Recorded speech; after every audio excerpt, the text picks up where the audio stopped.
સહજ ન્યૂઝ। જેતપુર દેરડી ઓવરબ્રિજનું કામ વીજ થાંભલાના કારણે અટકાયું। લોકોમાં તંત્ર અને પીજીવીસીએલ સામે ઉઠ્યો ભારે રોષ। નમસ્કાર, સહજ ન્યૂઝ સાથે હું છું ગોપાલ ભેસાણીયા।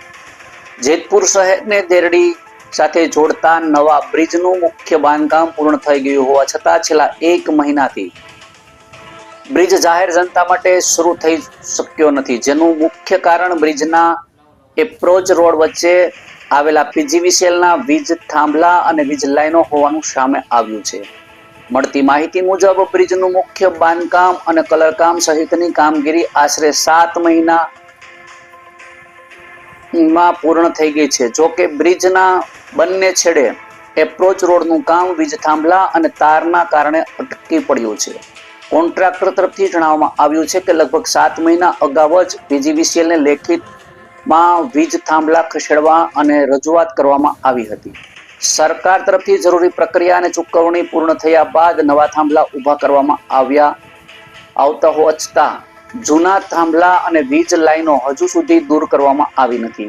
કોન્ટ્રાક્ટરના જણાવ્યા મુજબ જો પીજીવીસીએલ દ્વારા એક જ દિવસમાં નડતરરૂપ થાંભલા અને તાર હટાવી દેવામાં આવે તો માત્ર 2 દિવસમાં બાકીનું કામ પૂર્ણ કરી બ્રિજ વાહન વ્યવહાર માટે ખુલ્લો મૂકી શકાય તેમ છે।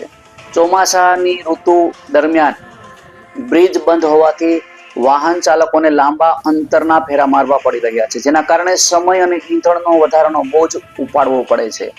સ્થાનિકોના તંત્ર અને વીજની સામે ભારે રોષ જોવા મળી રહ્યો છે।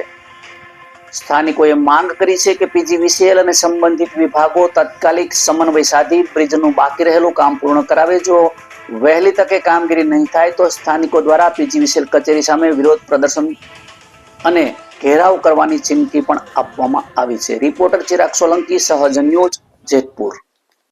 આપ જોઈ રહ્યા છો કે આ જે જૂની ધાબીનો નવો બ્રિજ બન્યો છે ભદ્રાવતી નદીમાંથી, ત્યાં અહીંથી 3 ગામ 4 ગામને જોડે છે અને યાત્રાધામ ખોડલધામને પણ જોડે છે।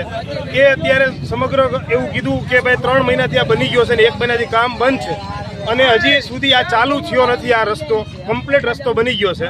આપ જોઈ રહ્યા છો એમ કે છે કે 11 કેવીની લાઈન નડે છે। દેરડીના સરપંચ પણ હાજર છે, એણે એવું કીધું કે અમે અરજી આપી દીધી 1 મહિનાથી, છતાં તંત્ર જાગૃત નથી થતું કે આ 3 મહિનાથી લાઈન હટાવતું નથી, આનું સોલ્યુશન નથી કરતું। ખરેખર આનું સોલ્યુશન કરવું જોઈએ। આ વરસાદ આપાતકાલીન અત્યારે ઉપરવાસમાં વરસાદ પડ્યો છે, એટલો બધો વરસાદને કારણે નીચેની ધાબી જે હાલવાનો રસ્તો હતો એ બંધ થઈ ગયો છે સમગ્ર, અને ઉપર ત્યારે પબ્લિકને જવા માટે દેરડી મોણપર કે કાગવડ ખોડલધામ યાત્રાધામ છે જ્યાં જવાનો રસ્તો છે।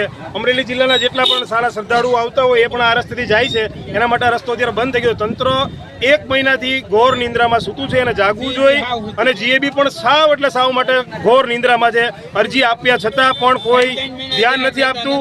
સત્તાધીશો પક્ષો પણ આવતા નથી, એન્જિનિયરો નથી આવતા। સરપંચનું કહેવાનું પણ એમ છે કે બધાને કોન્ટ્રાક્ટરોએ એમ કીધું મારું કામ પૂરું થઈ ગયું છે। તો ખરેખર આ પ્રજાને આવી રીતે હેરાન ન કરવી જોઈએ અને તંત્રએ જાગૃત થઈ અને આનું જલ્દી નિવારણ કરી અને 2 વ્હીલ 4 વ્હીલ ચાલે એવું તો કરી જ દેવું જોઈએ તાત્કાલિક ધોરણે। અને આ જે કાંઈ લાઈન હટાવવાની છે પણ તાત્કાલિક ધોરણે કરી દેવું જોઈએ। હજી તો ઉપરવાસમાં વરસાદ થયો છે, ત્યાં આવી હાલત છે। અતિ ભારે વરસાદ જેતપુરમાં થાય તો શું ગંભીર હાલત થાય, 3 ગામનો કોન્ટેક્ટ તૂટી જાય, એને હટાણા હોય જેતપુરને માલિપા। વિદ્યાર્થીઓને ભણવા માટે જવા માટેનો રસ્તો છે એ પણ તકલીફમાં છે। આપ જોઈ રહ્યા છો કે આ એટલી બધી તકલીફ છે। તંત્રને મારું એટલું કહેવાનું છે જાગૃત થાય અને જલ્દી, અને જીએબીને પણ કે આ કાર્યક્રમ સોલ્યુશનમાં લાવે, આ રોડ ચાલુ કરી દે જલ્દી ને જલ્દી।